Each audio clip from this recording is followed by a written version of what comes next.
Hello guys, hello, this is for Libra. Libra, welcome dito sa aking channel, Palaran 888. Welcome. Alamin natin Libra kung anong messages, vibration, gabay energy para sa inyong lahat. So, first card natin Libra is Prophecy, the Blue Moon. This is Rare Moon. So, number 33, sinasabi ng baraha sa'yo na isang nakatakda, nakatadhana, nakadestiny, na pangyayari, ang mangyayari sa buhay mo this week. It's a prophecy. So, this is rare. Parang sinasabi na unexpected siya. Unexpected para sa'yo, pero nakatakda yan talaga na mangyari sa'yo. Dreams. Maging aware ka sa mga panaginip mo, Libra. Kasi yung panaginip mo ay posibleng magdadala yan or magbibigay yan sa'yo ng mga advices. Yung panaginip mo ay magbibigay yan sa'yo ng information. Yung panaginip mo ay magbibigay yan sa'yo ng sagot sa mga katanungan mo. Alright?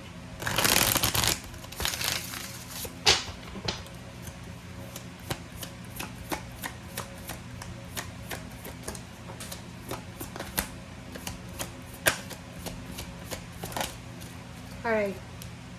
Intuition. Makinig ka, Libra, sa sinasabi ng intuition mo. Okay? Kasi nakikita ko sir dito, yung prophecy na yan, pwedeng dumating yan through sa panaginip mo. Okay? Like for example,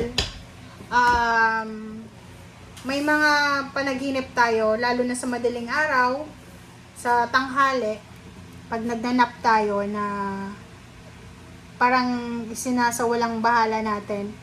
May mga tao na sinusulat yan. So, pwede mo din isulat lahat ng panaginip mo. And, maghanap ka ng tao na pwedeng makatulong sa'yo para i-interpret yung panaginip mo na yan. Kasi, yung panaginip mo na yan, is either a warning yan, or is either answer sa mga tanong mo. Kung may hinihintay ka, or ano man to na hinihintay mo, sinasabi ng baraha, be patient and sumunod ka sa sinasabi ng intuition.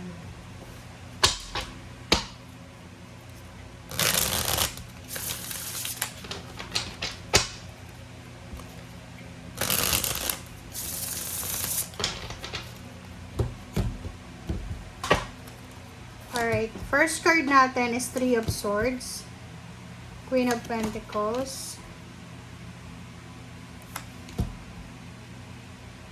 Okay, meron ditong Libra na you are disappointed.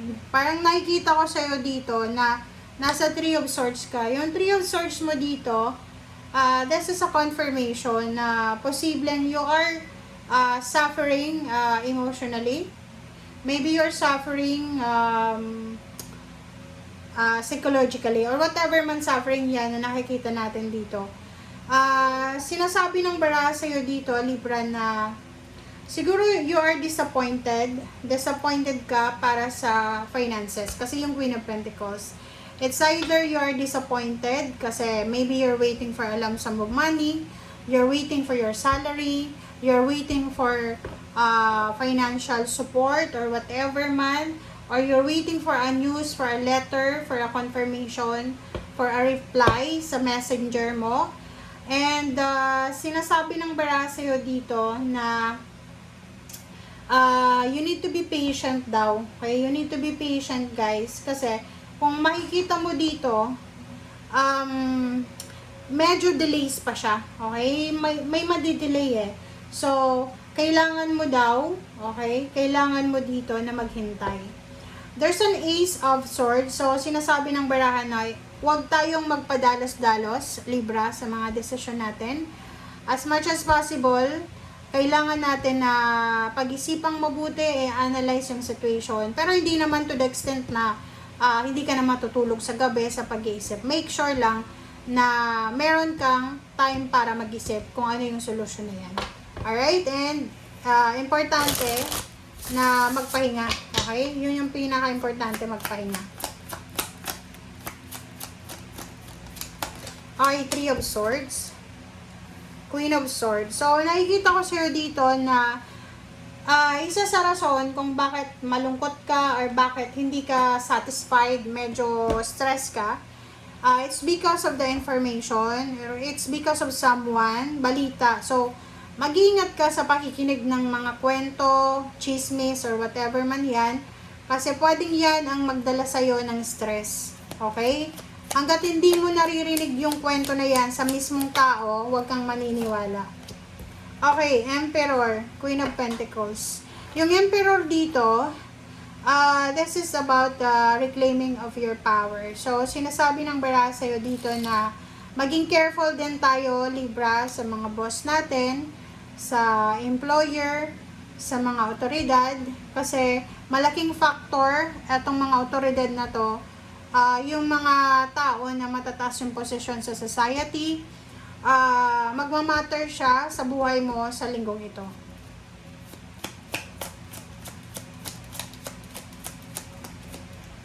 Kumbaga, sabi ng baraha, huwag kang magbaburn ng bridges sa mga may impluwensyang tao, lalo na kung mayor yan, kapitan. Kasi yung may mga police, judge, or ano pa man. Four of Swords and Temperance. So yun, this week napaka-importante Libra, yung pagpapasensya, napaka-importante yung paghihintay, importante yung paghahanda, importante yung pag-iisip, pag-analyze, importante yung pagpapahinga, and pag-isipan natin ng mabuti lahat ng mga gagawin nating action, and yung mga reactions natin, yung mga solusyon natin sa mga problema natin, sa mga issue sa buhay, huwag kang mabilis gumawa ng aksyon kasi baka pagsisihan mo yan sa bandang huli. Alright, so Hierophant, sabi ng bara sa'yo dito na if you need help, kailangan mo daw ng help, humingi ka ng tulong sa mga taong makakatulong sa'yo. Kung makikita mo dito, there's a decision. Sa ilalim niya, there's a judgment. And there's a King of Swords and Three of Pentacles and Queen of Wands. You are free naman daw na mag-decide sa kung anong yung gusto mong pagdesisyonan. But, okay, we have free will. May free will tayo. Magagawa natin yung gusto natin. But make sure na yung pagdedesisyon mo ay kumbaga pinag-iisipan mo. Okay?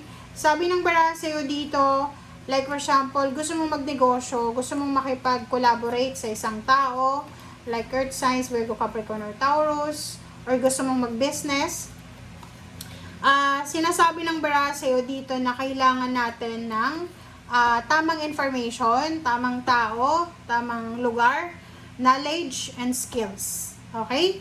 And at the same time, huwag magpadalas-dalas. Thank you guys. Bye!